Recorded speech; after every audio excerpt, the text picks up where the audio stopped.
এটা যেহেতু ধর্মীয় অনুষ্ঠান, এখানে কোনো আন্তঃকন্দল থাকবে না, সবাই একসাথে এটা উদযাপন করবে।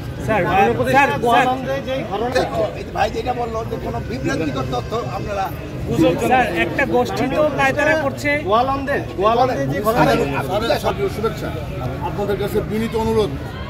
আমরা বিভিন্ন সময় দেখেছি, একটু উদাহরণ দেই, 5 তারিখের পরে আমরা খবর পেয়েছি পঞ্চগড় থেকে হাজার হাজার হিন্দু ভারত চলে যাচ্ছে। সেটা কিন্তু ফেক নিউজ ছিল, মিথ্যা নিউজ ছিল। আমরা এবং আমাদের চেয়ারম্যান আমাদের অপর্ণা দিয়ে এবং নির্দোষ আমরা কিন্তু সেই স্থানে গিয়েছি, ভাইরাল হয়েছে। পঞ্চগড়ে দেবশ্বরী মন্দির ভেঙে চুরমার করে ফেলেছে, গিয়ে দেখেছি কোনো কিছুই হয় নাই। কান্তজি মন্দির দিনাজপুরে, যে কান্তজির মন্দিরও ভেঙে ফেলা হয়েছে, আমরা সরজমিনে গিয়ে দেখেছি, সেটা হয় নাই। আপনাদের মানে আমাদের এই রমনা কালী মন্দির এবং বাংলাদেশ হিন্দু বৌদ্ধ খ্রিস্টান কল্যাণ ফ্রন্টের পক্ষ থেকে এবং স্যারের পক্ষ থেকে, মাননীয় উপদেষ্টা তার পক্ষ থেকে বলছি বিনীতভাবে, আপনারা কোনো নিউজ সঠিকতা বিচার না করে আপনারা সেই নিউজটা করবেন। কারণ এদেশ অসাম্প্রদায়িক বাংলাদেশ, দীর্ঘদিন যাবৎ হিন্দু মুসলমান বৌদ্ধ খ্রিস্টান একসাথে দেশে বসবাস করছে।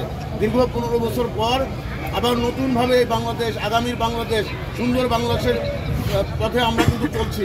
এই জায়গায় যাতে আমরা বিভ্রান্ত না হয়, সেই কারণে সবাইকে আমরা অনুরোধ করবো আপনাদেরকে এই জায়গায় আপনারা এই রাষ্ট্রটা আমার, রাষ্ট্রটা আপনাদেরও। এই রাষ্ট্রের একজন সন্তান যদি খারাপ থাকে, সেটা আপনারও ভালো লাগবে না। সবাইকে ধন্যবাদ।